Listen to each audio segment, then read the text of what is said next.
Samar Coaf, forcibly, secretly, or by threat against her will and without unlawful authority with intent to commit or facilitate the commission of a felony and or to inflict bodily harm upon or terrorize Samar Coaf.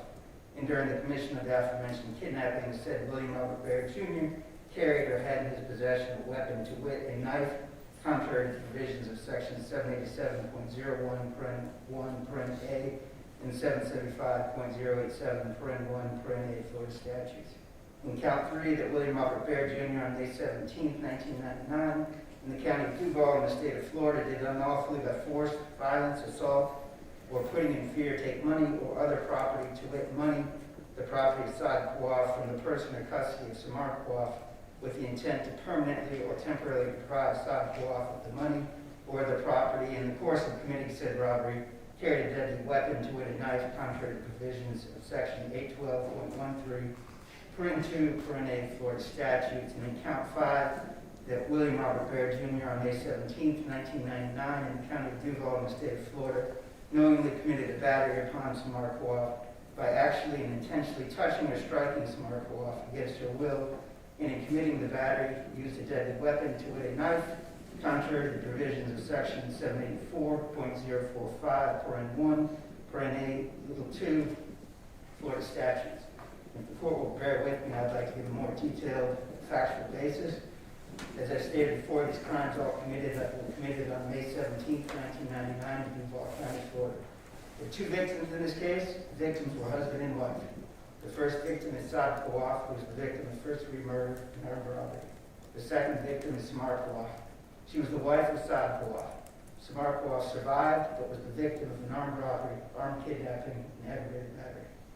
Then detective and now defendant, William Robert Baer, committed these crimes with his then wife, Melissa Schaefer. They targeted these victims based on Baer's belief that Saad Coaf had large amounts of cash earned from his business in his home. In 1999, Baer was a detective in the intelligence division of the Jacksonville Sheriff's Office. Through Baer's position, he became a member of a money laundering task force, which was comprised of multiple law enforcement agencies. In 1999, Saad Coaf owned a convenience store. As was common in 1999, the convenience store was primarily a cash business. This included customers paying cash to purchase money orders, lottery, and other items.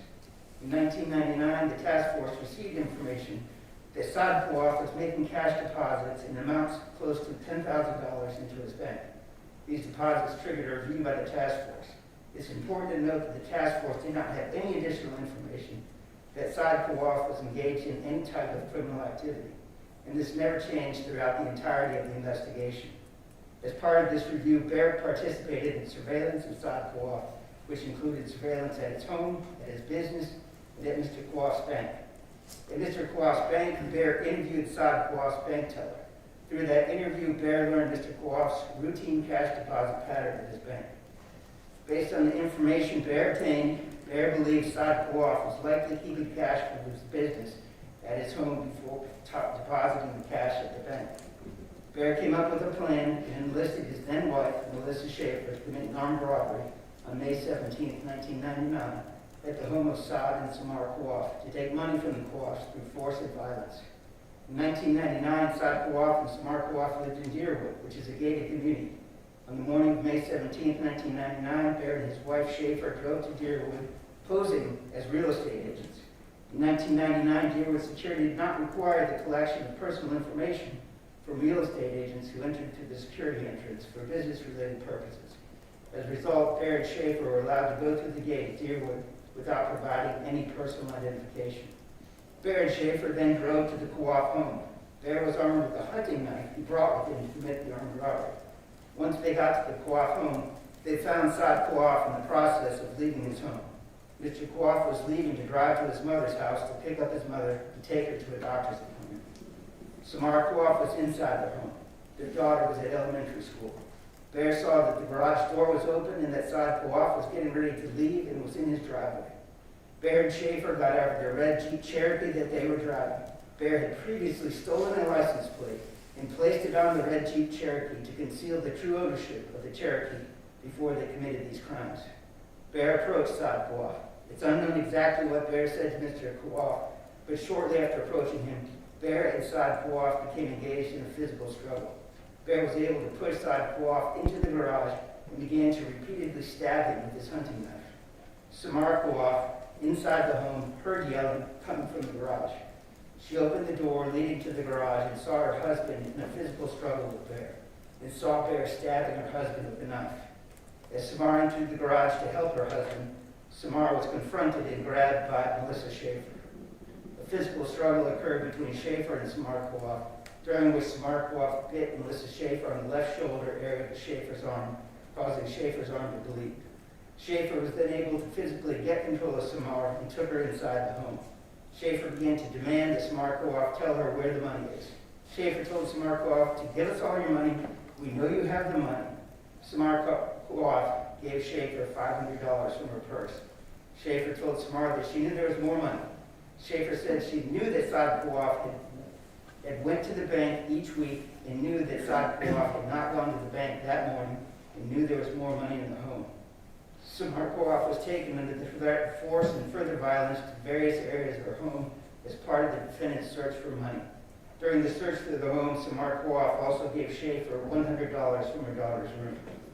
As the search for money continued, Baer, who Samara had already seen stabbing her husband, entered into the home from the garage. Baer grabbed Samara from behind, put the bloody knife to her throat, and told her he had just killed her husband, and she was next, and she did not tell him where the money was. Samara received a small cut to her neck from Baer placing the bloody knife to her neck. Samara, who was terrorized and frightened for her life, finally told the defendants at knife point the money was in a cabinet in the kitchen. Schaefer took the money, which was approximately $53,000.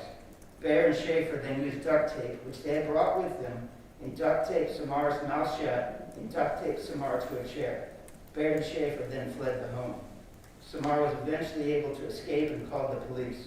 Samara told law enforcement what had happened. Saad Kouaf, who was still barely alive, was transported by rescue to the hospital where he died that same day. An autopsy was performed by the medical examiner's office. The autopsy determined that Baer had repeatedly cut and stabbed Saad Kouaf. These included multiple knife wounds to the head and face. There were also multiple stab wounds to the neck area. Baer inflicted approximately 8 stab wounds to Saad Kouaf's chest. Saad Kouaf also had defensive wounds to his left hand and arm. The medical examiner determined the manner of death to be homicide, the cause of death, multiple stab and incised wounds. Evidence was collected from the Kouaf home and from the body and clothes of both Saad and Samara Kouaf. The shirt Samara was wearing was collected for evidence. The shirt was analyzed and blood was found near the collar area of Samara Kouaf's shirt. Blood was also found and collected for evidence from 2 separate areas of the Kouaf's kitchen counter. Saad Kouaf's fingernails were also collected for evidence during his autopsy. All of this evidence was submitted for DNA analysis. The DNA analysis with the same complete but unknown female DNA profile was developed from the blood collected from the 2 separate areas from the Kouaf's kitchen counter. A complete but unknown male DNA profile was developed from the collar area of Samara Kouaf's shirt. Another complete but unknown male DNA profile was developed from Saad Kouaf's left-hand fingernails. The DNA testing revealed that the same unknown male DNA profile matched the blood from both Samara Kouaf's shirt collar and the DNA profile obtained from Saad Kouaf's fingernails. Both the unknown male and female DNA profiles were entered into CODIS in 2014. From 2014 through 2019, a match was never found in CODIS for the unknown male or female DNA profiles. In 2018, homicide detective Margot Radigan, who worked at JSO's cold case unit, was assigned to the case. Based on the continued failure to find a DNA match through CODIS, Detective Radigan began the process of attempting to use genetic genealogy to determine the identity of the unknown male and female DNA profiles. Samples of the unknown male and female profiles were sent to a company that does genetic genealogy testing and analysis. On June 5, 2020, Detective Radigan was notified by FDLE that a potential male subject was identified as a possible contributor to the unknown male's DNA profile. This male subject's name was William Robert Baer. It was further determined that Baer was residing in Jacksonville at the time of the murder and that Baer was employed as a law enforcement officer. On June 11, 2020, the genetic genealogy process identified Melissa Jo Schaefer as the possible female suspect. It was further determined that Melissa Jo Schaefer was living in Jacksonville at the time of the homicide and was married to Mr. Baer. Through further investigation, Detective Radigan discovered Baer's connection to the victims from Baer's involvement in the money laundering task force. On June 15, 2020, evidence was collected from Baer which yielded Baer's DNA profile and was compared to the unknown DNA profiles developed from the crime scene evidence. Baer's DNA profile matched the DNA profiles from the blood on Samar Kouaf's shirt collar and from the DNA found under Saad Kouaf's fingernails. Arrest warrants for Baer and Schaefer were issued. Baer was arrested and interviewed. After being read his rights, Baer denied knowing who Saad Kouaf was. Baer was then shown pictures of Saad Kouaf and still denied knowing him. Baer was also shown pictures of the Kouaf home. Baer denied recognizing it. When asked about the money laundering investigation, Baer stated he did not remember it. Baer was asked if he had ever been inside the Kouaf home. Baer finally stated he did not recall and invoked his right to counsel. Schaefer was also arrested in Jefferson City, Missouri. After being read her rights, Schaefer gave a complete confession detailing her own and Baer's involvement in these crimes. After Baer and Schaefer's arrest, buccal swabs were collected from both defendants and FDLE completed additional one-to-one testing to further compare their DNA to the DNA collected from the crime scene. This one-to-one DNA testing confirmed that the blood from near Samar Kouaf's shirt collar and the blood obtained from Saad Kouaf's left fingernail clippings were a match to Baer. We now know that Baer cut himself with his own hunting knife while in the process of stabbing Saad Kouaf. And this explains why Baer's blood was found on Samar Kouaf's shirt collar when he placed the knife to her throat and underneath Saad Kouaf's fingernails as he fought for his life. The one-to-one DNA testing also confirmed that the two separate blood samples collected for evidence from the kitchen cabinet matched Schaefer. We now know that Schaefer was bleeding from when Samar Kouaf bit her, and this explains how Schaefer's blood was found in the kitchen cabinet. That is a general outline of the facts that the state would be prepared to prove beyond a reasonable doubt and would prove beyond a reasonable doubt at trial. Thank you, Mr. Hutton. The court does find a factual basis exists for the entry of the plea, and we've heard a number of comments that you made about physical evidence, including DNA evidence. But is there any DNA evidence excuse me, known to exist that would exonerate the defendant? No, sir. Mr. Rockwell? No, Your Honor. Mr. Baer, you understand if you were not a citizen of the United States, the entry of the plea could subject you to deportation. And you understand if this were a sexually motivated offense, or if you've been convicted of one before, that the entry of the plea could subject you to a civil commitment. And Mr. Baer, Mr. Rockwell went over with you this multi-page, 5-page form, I believe it's 5 pages, form entitled Plea of Guilty that I'm holding up here. Yes. Did he read the entire document to you and go over it with you? Yes. Did you read it yourself, or did Mr. Rockwell read it to you? All right. And did you understand everything on the form as you read it? Yes.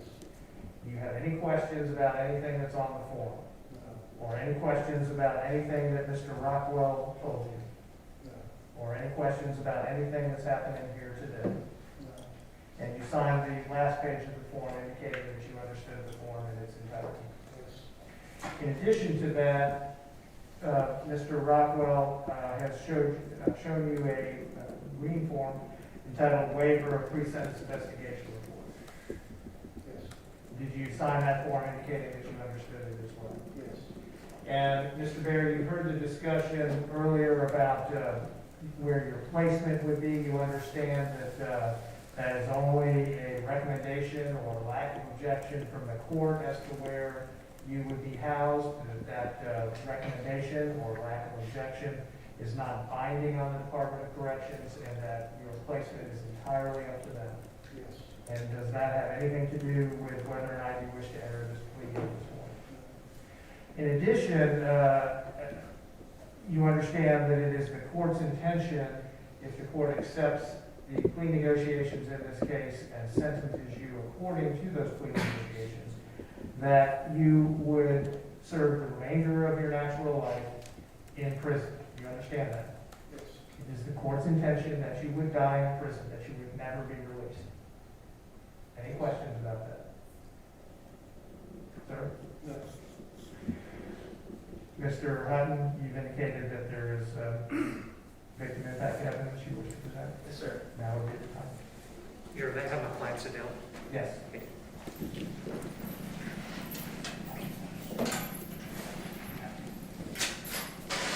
Mr. Haddon, do you wish for them to be at the podium, or I think the podium is fine, if it's okay, or whatever you. I will say that the immediate family members, statements could be given by the niece of South Florida. The immediate family members who care very deeply about this case due to the trauma that they have experienced throughout their lives and from that day.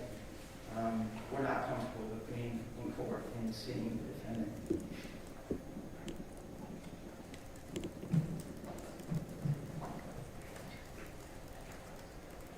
good afternoon. Thank you for being here. Mr. Haddon, you have them give their names for the record, and then we can continue. If you could please introduce yourself to the court Hi, my name is Heather Gale. and your relationship to the family. I'm the niece of Factual. And you have a statement that you would like to make? Yes. Thank you, Your Honor.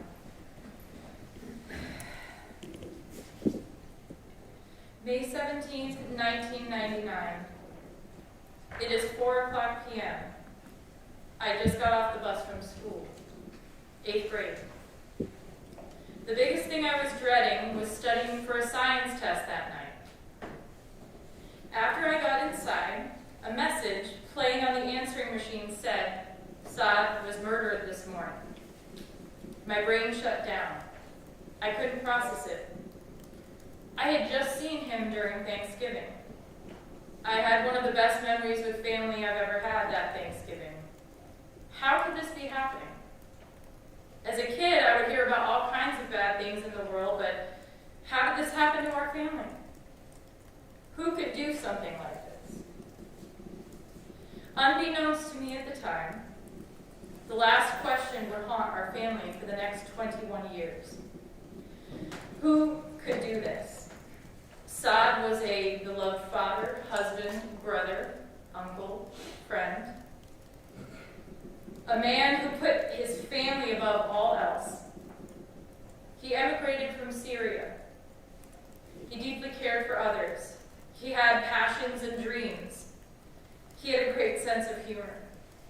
He's a person I wish you all knew. A person who still should be here. He started a life here in this community, but his life was taken from him.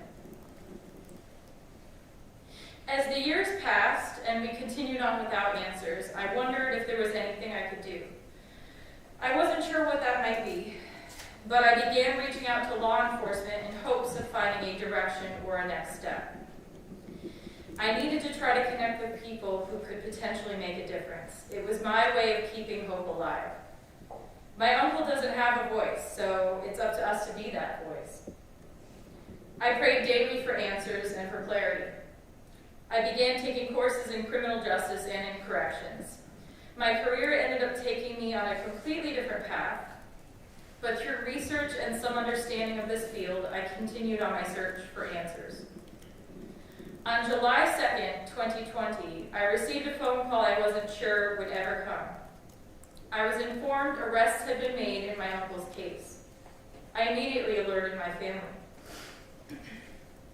We learned soon after who the charges were being filed against. People who lived so long without accountability, as we lived so long in the dark, taking one painful step, one painful day at a time. Getting to the bottom of this case and finding answers had become one of my life goals. These answers felt like a miracle after how long we waited, with the amount of uncertainty we had for any type of a resolution. Unfortunately, none of these answers bring him back. My uncle was only 39 years old, 3 years older than I am today.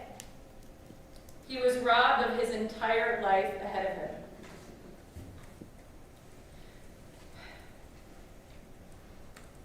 As a direct result of this crime and this loss, I've lived with anxiety that has manifested in debilitating ways. Thoughts and feelings I can't easily distance from. Persistent insomnia, Flashbacks. Looking over my shoulder everywhere I go. Difficulty forming healthy relationships. Struggles with memory recall when it comes to the years immediately following my uncle's death. I've lived with paralyzing fear. Every day I am now intentionally focused on healing and taking the steps I need to take to prioritize mental and physical wellness. This person has no power over me or my family. They never did. True power is found within kindness, compassion, and care for others. True strength is when you do the right thing. I can only hope this person feels the emotional toll of their actions, but if that's a tall order, I will try and take comfort in justice being served. I am grateful to the members of law enforcement who worked day and night to solve this case. They made sure it wasn't forgotten. They never quit on my uncle, nor did the state attorney's office or Project Cold Case. Everyone fought hard for justice to the fullest extent. They are allies to our family. And we're at this point today because of each member of our justice team. In my eyes, they are true heroes. Nobody else could have done the job that each person working on this case did. Thank you, Detective Radigan. Thank you, Lee Hutton. Thank you, Melissa Nelson. Thank you, Zena, and thank you, Ryan. Thank you, Frida, and anyone else who worked behind the scenes on behalf of our family. We will never be able to thank each of you enough. This is not about closure. It never was, and it never could be. Justice matters. Closure is impossible. Saad mattered, and he always will matter. Thank you, Your Honor. Thank you for being here. Before you leave, again, thank you very much for your words. I just want to confirm, you of course heard Mr. Hutton on behalf of the state of Florida indicate that this is the agreement that the family wishes the court to impose. The state has agreed to waive the death penalty in this case, and is that a decision that the family agrees with? Yes, it is, Your Honor. Thank you very much. Thank you. Your Honor, I will introduce a copy of that statement to the court as State's Exhibit 1 at this time. Okay. Mr. Rockwell. I have no objection, Your Honor. Mr. Hutton, any other victim impact that the state wishes to present? No, sir. And Mr. Rockwell, you indicated that member of the family wishes to address the court. Yes, sir, Your Honor. Michael Baer.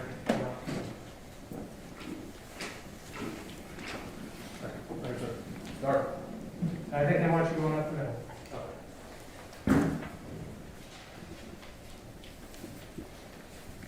Good afternoon, sir. Good afternoon, Judge. And if you would give us your name, please? My name is Michael Baer. Go ahead, sir. I just wanted to thank John. Appreciate your time. Appreciate every effort that you did. Wanted to thank you for allowing me to speak today, and I wanted to extend my condolences to the Kwok family on behalf of my family. My name is Michael Baer. I'm a combat veteran and 14 years of public service. Between my grandfather and my dad, my family has 60-plus years of service for the city of Jacksonville and Duval County. My grandfather, Bill Baer Sr., started as a firefighter and became a distinguished paramedic during some of Jacksonville's toughest times. My dad, Will John, has spoken about his career at length, and I think it will stay there. It's this general belief of serving others that inspired me to join the Navy in 2001. It's the same belief that I ensure is passed on to my two teenage boys. As this whole process has unfolded, it is my honest belief that my dad did not only have cancer once, but twice.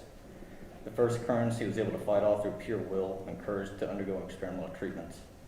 It ravaged his body, but he survived. The second occurrence, Melissa Schaefer, ravaged his soul and greatly suppressed his will. The second cancer changed him. I was 16 in '99. Like most 16-year-old boys, I had my own teenage world and often behaved as if I was unaware of certain stressful situations. But in fact, I simply did not have life experience to truly contextualize certain domestic environments. At 38, I fully recognized the manipulation and evil this person was in our lives. I watched the abuse by Melissa Schaefer and was abused by her. I've always loved my dad and cared more about my own desires for my relationship with him that I continued to live with him until I left for the Navy. But our relationship was significantly strained by her influence. The public narrative that has been asserted by JSO and most of her testimony is that she is a lesser actor, or that she isn't fully capable, probable of a genesis of this entire tragedy. That entire story or narrative is fiction. Melissa Schaefer is a cancer, and her 4 ex-husbands and multiple families she tore apart will certainly tell you the same. I believe justice is fair and impartial, and the scales stay balanced when accountability is upheld. It is mine and others impacted by this tragedy sincere request that all bad actors be held appropriately accountable and similarly accountable. Eventually, this cancer that Melissa Schaefer was gone. Through faith and friends, I watched my dad's soul eventually begin to heal. He and I were able to restore respect, become friends. My friend made tragic choices in '99, and it changed the arc of many lives. Now he's being held accountable for the same community that he and our family have served. William Robert Baer Jr. is proud of his service as a deputy sheriff in the community he was raised and chose to raise his family. My entire family is proud of the service to this community. In closing, I'm not the same 16-year-old boy I was in '99, and William Robert Baer Jr. certainly is not either. I do not know what compromised him so much to lead to the tragic morning or afternoon, but the man I know today loves his family, and the community served, and God, and who always loved him. Thank you. Okay, anything else? All right. Yeah, that's all I have, other than a brief statement I wanted to make on Mr. Baer to have. All right, go ahead. But it's still hard for me to reconcile the person I've gotten to know over the last 15 months, and that's borne out in his personnel file that I previously filed with the clerk of court. He was a JSO veteran for 27 years. He served in the homicide, bomb squad. He was a field training officer, patrol, corrections, inspections, intelligence, burglary, and on the motorcycle squad.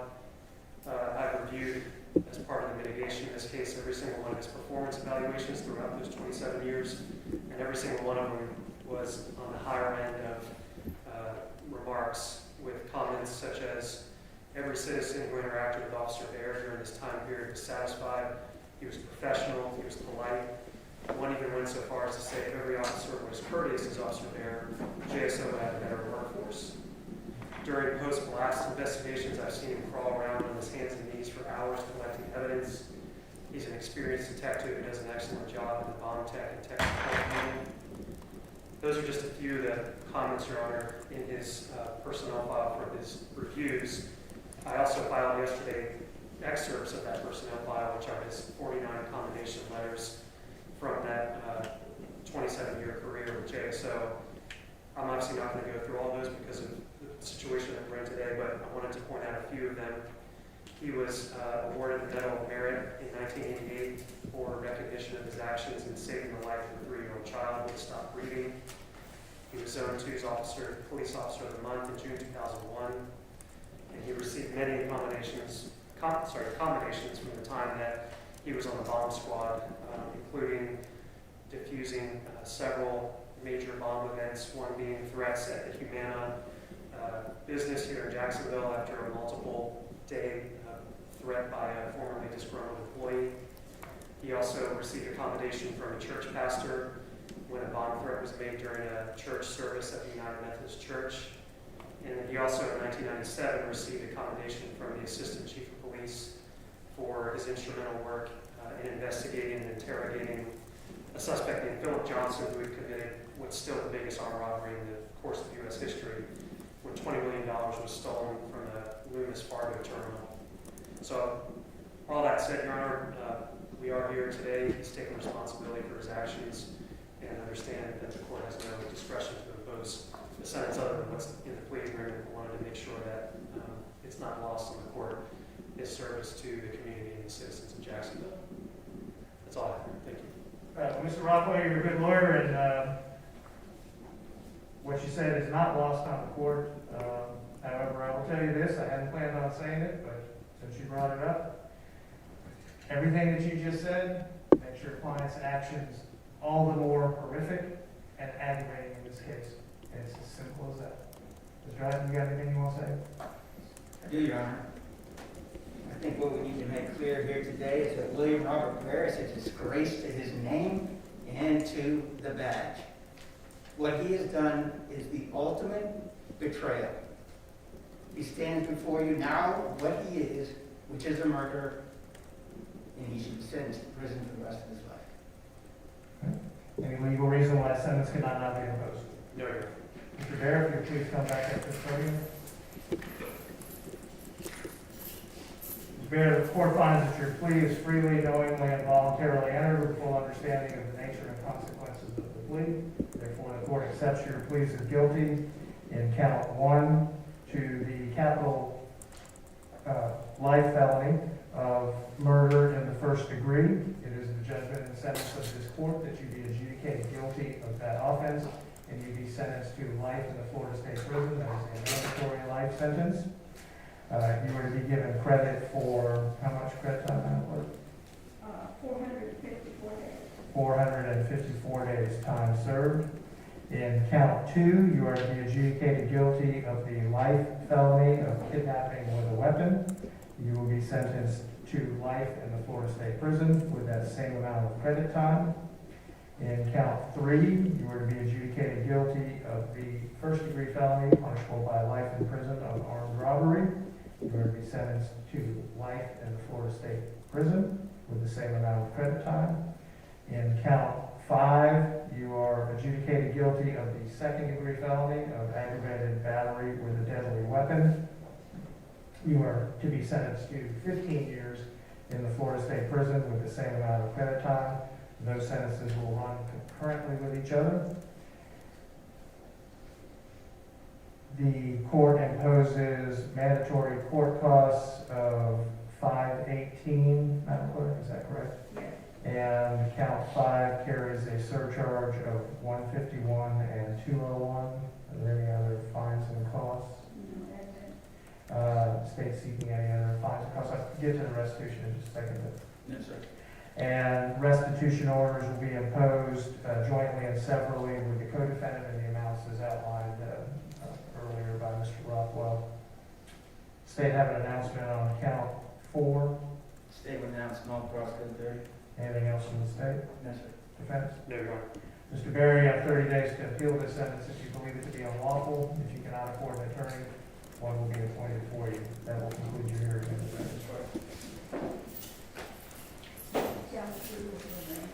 Court remains in session. We have additional matters to address.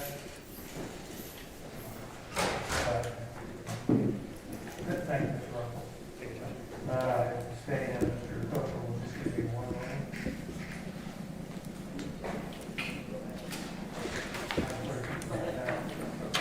moment. And do we have a resolution? Next one.